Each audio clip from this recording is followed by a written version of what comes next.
Well, I think it's absolutely great. I want to get changed and have a game on it. It's just marvellous, and you know, I look back, you know, when in my youth, and you know, I'd love to have had something like this.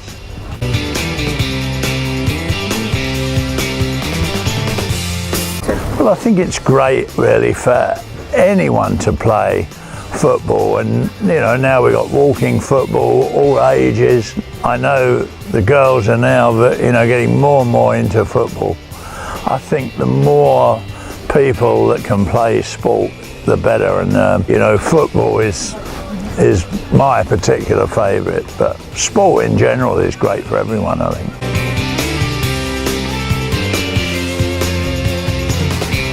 Oh, that's a good question. I don't look old enough to have programmes that long. I suppose the 1966 World Cup final. I wasn't there, but I've got the programme, so I suppose of them all. But then, actually, there's one other. It was when the British Army played the French Army at Dulwich during national service, so that would be in the 1950s. And one of the players was Duncan Edwards, who sadly was killed in the Munich air crash. He was probably destined to be one of the greatest players of all time.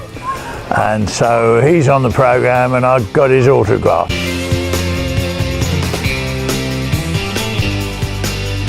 Now, I loved every one most of the time.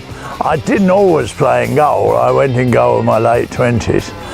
And when I played on the field, I never scored more than 2 in a game until one day we beat Unilever 8-2 and I scored 6 and missed a penalty.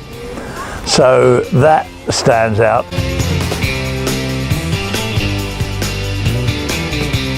Speaking at dinners, I got to meet all my heroes, and so I became very good friends with Bobby Moore, Bobby Charlton.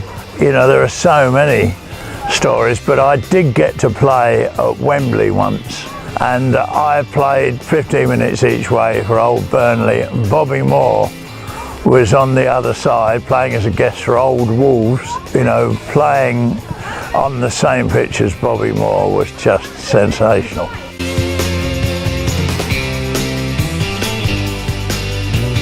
I'd have to choose, I think, Gordon Banks in goal, because I'd probably rather play on the field, to be honest. Then Bobby Moore, I'd have to have Bobby Charlton, who again became a friend. One more, haven't we?